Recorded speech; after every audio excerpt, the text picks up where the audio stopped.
विश्वरूप छन्दोभ्योऽयमृता सम्बहुः सवेन्द्रो मेलया शृणोतु अमृतस्य देवधारणो भूयासं शरणं मे दर्शनं जिह्वा मे मधुमत्तमा कर्णाभ्यां भूरि विश्रुवं ब्रह्मणा कोशोऽसि मेधया पिहितः श्रुतं मे उपाय।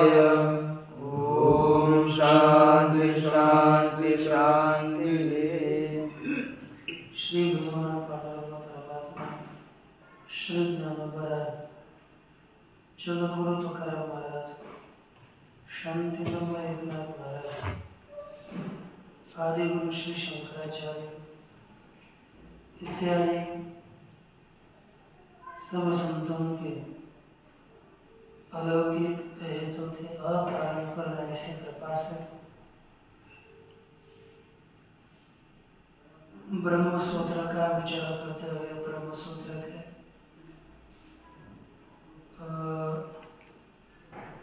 हम लोग तृतीय अध्याय के तृतीय पाद के चतुर्दश अधिकरण के विचार के पश्चात पंचदश अधिकरण का विचार आरंभ करने जा रहे हैं। तो इस अधिकरण का नाम है हान्यधिकरण। इस अधिकरण में ये जो सूत्र है इसमें दो अधिकरण दिए हुए हैं। दो तरह से यहाँ की सूत्रों का विचार किया। तो देखिए, तांडी श्रुति को लेकर ही, माने छांदोग्य के श्रुति को लेकर और मुंडक की श्रुति को लेकर प्रस्तुत में विचार प्रदर्शित कर रहे हैं।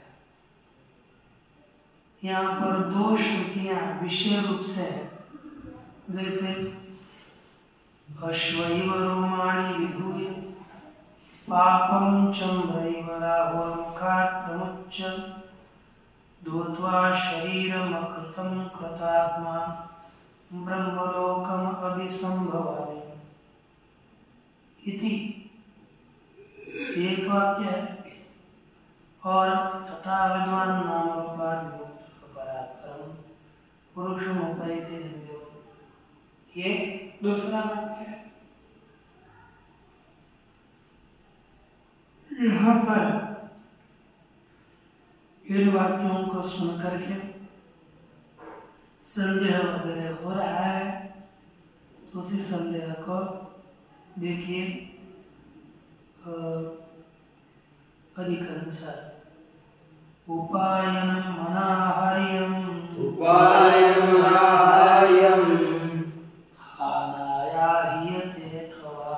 हानाया ह्रियते अथवा अश्रुतत्वादनापेक्षा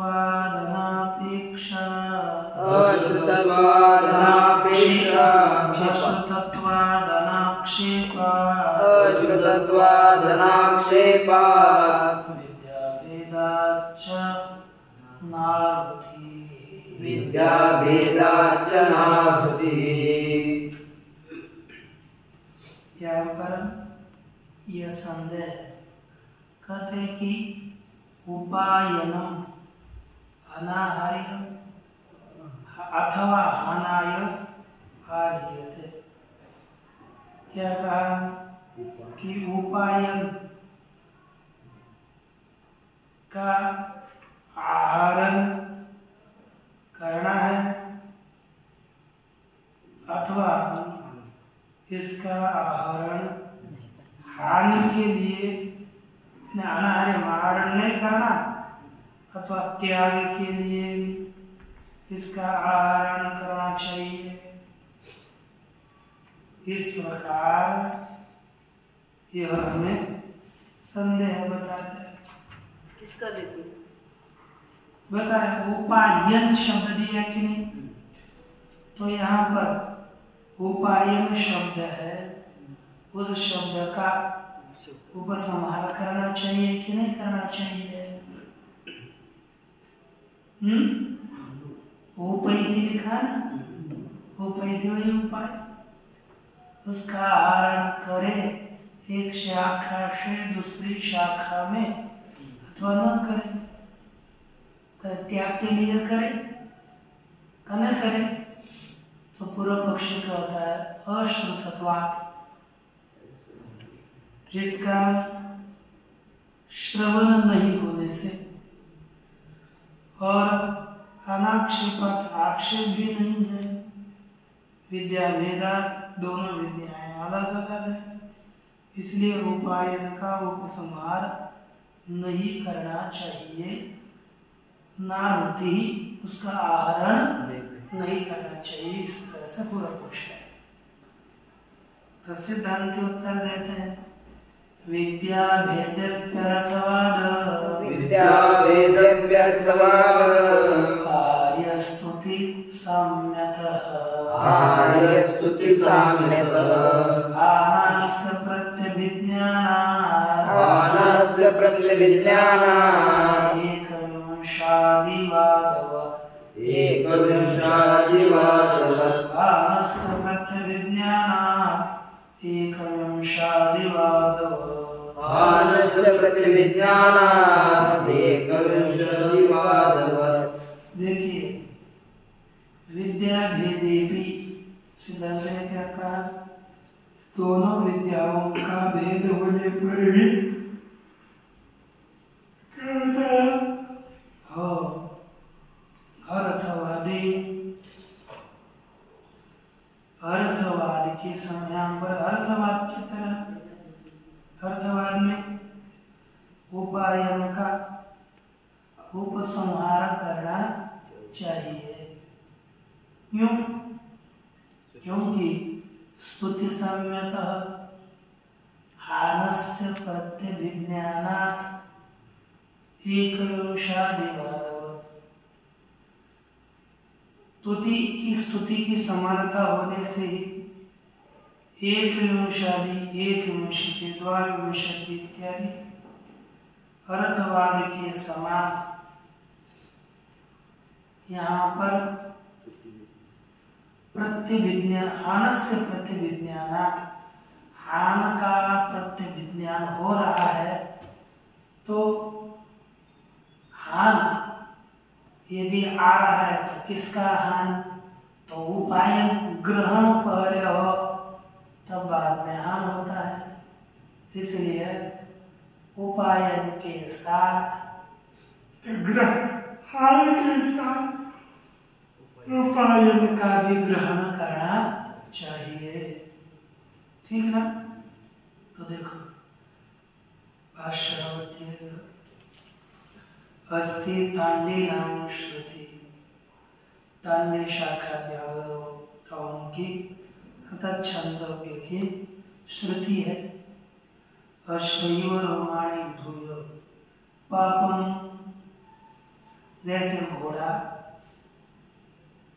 अपने शरीर के रोमों को झाड़ता है, उसी की तरह पापम विधूय, पाप को दूर करके, चंद्रैव राहुमुखाच्च, अथवा जैसे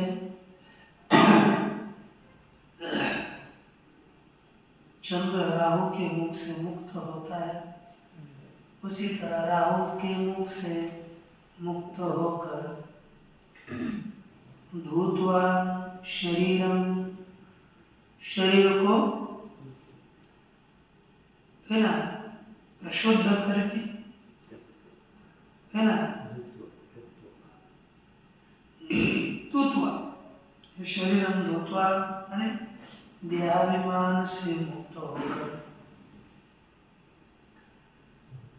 का ब्रह्मलोकम अकृतम कृतात्मा, कृतात्मा कृतकृत्य हो चुका अंतकरण जिसका, ऐसा पुरुष अकृत कृत कूटस्थ ब्रह्मलोक को प्रत्यगात्म रूप से प्राप्त करता है। आयुष्मक होकर के उसे प्राप्त करता है। तथा आथर्वणी का नाम उसी तरह आथर्वणिकों का भी वाक्य है कि तत्वा विद्वान नाम रूपार्मुक्त परात् परम पुरुषम उपैति दिव्यम्। उसी प्रकार नाम रूप से मुक्त हुआ विद्वान पर से पर दिव्य पुरुष को प्राप्त करता है। ठीक है। तथा उसी तरह शाक्यायिनः पठन्ति, जो शाक्यायिनी शाखा का अध्ययन करने वाले में भी पढ़ते हैं कि तस्य पुत्रा गायम् उपयन्ति सुहृदस्साधुकृत्यां दुष्यन्तः पापकृत्याम्। उस विद्वान के जो पुत्र है वो उसके धन को ग्रहण करते हैं। जो सुहृद है अर्थात उनकी निंदा करने वाले, उनको अच्छा मानने वाले, वे उनकी सर्वकृत्य पुण्य को ग्रहण करते हैं और बाकी रह गया दुष्यंत, द्वेष करने वाले उसके पाप को ग्रहण करते हैं। तथैव कौशिकिनः, उसी तरह कौशिकी शाखा, कौशिकी शाखा का अध्ययन करने वाले लोग। नंबर में भी है ना, कितना नंबर नहीं दिया।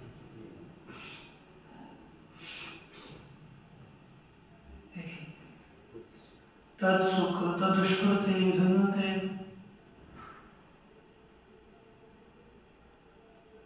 तस्य प्रिया ज्ञातयः सुकृतम् उपयन्ति अप्रिया दुष्कृतम्। तदि क्वचित सुकृत दुष्कृत और हानम श्रूयते, वहाँ पर कहीं कहीं जगह पर पाप और पुण्य का त्याग सुना जाता है। ठीक है।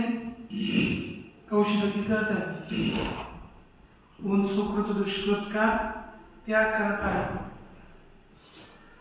और उसी विद्वान के प्रिय लोग ज्ञाति संबंधी सुकृत का स्वीकार करते हैं, ग्रहण करते हैं, अप्रिय दुष्कृत को प्राप्त करते हैं। तभी वह यहाँ पर क्वचित सुकृत दुष्कृत और हानम श्रूयते, कहीं कहीं पर पाप पुण्य का त्याग सुना जाता है। क्वचित तयोरेव विभागेन श्रवणम, कहीं पर उनका विभाग से श्रवण होता है। प्रिय अप्रियश्च उपायनम, प्रिय के द्वारा और अप्रिय के द्वारा ग्रहण सुना जाता है। ठीक है। अर्थात अप्रिय के द्वारा पाप और प्रिय के द्वारा पुण्य ग्रहण किया जाता है। क्वचित तो भयमपि हानम उपायनम च, कहीं पर दोनों का भी श्रवण है, हान और ग्रहण। तद्यत्र उभयं श्रूयते तत्र तावत् न किंचित् वक्तव्यमस्ति।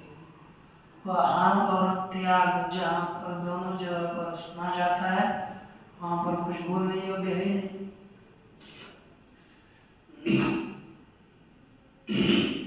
परंतु यत्र अपि उपायनमेव श्रूयते न हानम् तत्रापि अर्थादेव हानम् सन्निपतति। परंतु जहाँ पर भी उपायन ग्रहण का ही श्रवण होता है, त्याग का श्रवण नहीं होता, वहाँ पर 2 बजे, अरे 2 बजे क्या गए, यत्रापि उपायनमेव श्रूयते न हानम् तत्रापि अर्थादेव हानम् सन्निपतति।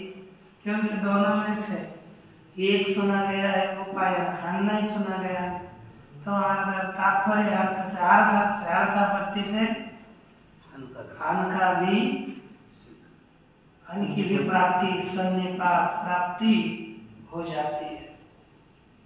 अन्य ही आत्मीययोः सुकृत दुष्कृतयोः उपेयमानयोः आवश्यकत्वाद् हानस्य।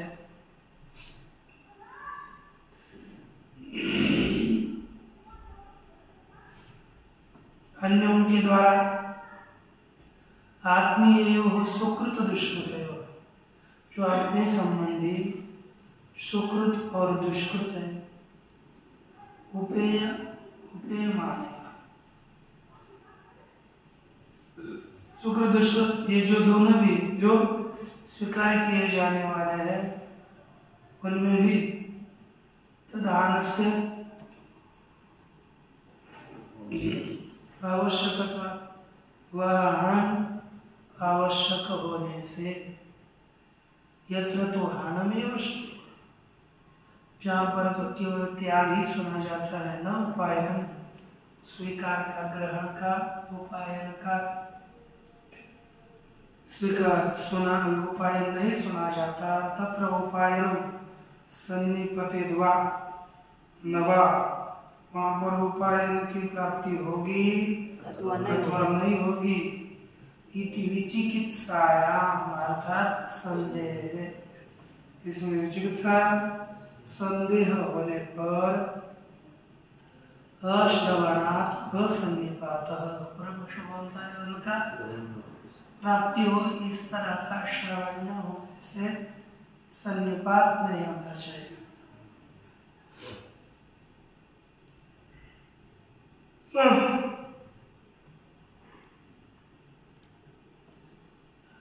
अच्छा,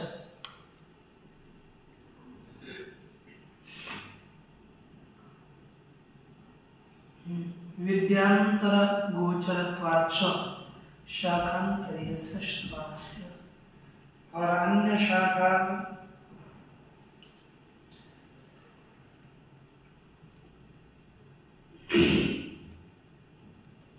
जो विद्या है, शाखांतरीय श्रवण है, वो अन्य विषय विद्या को विषय करता है। विद्यांतर का गोचर है, दूसरे विद्या को विषय करता है कि नहीं। इसीलिए यहाँ पर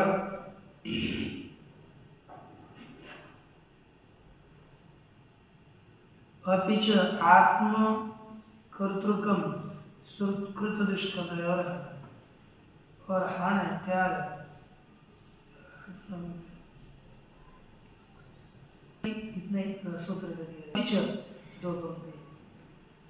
अपिच आत्म कर्तृकम सुकृत दुष्कृतयोः हानम पर कर्तृकम तो उपायनम, और सुकृत और दुष्कृत का त्याग स्वकर्तृक है और अपर कर्तृक दूसरे के द्वारा किया जाने वाला उपायन है।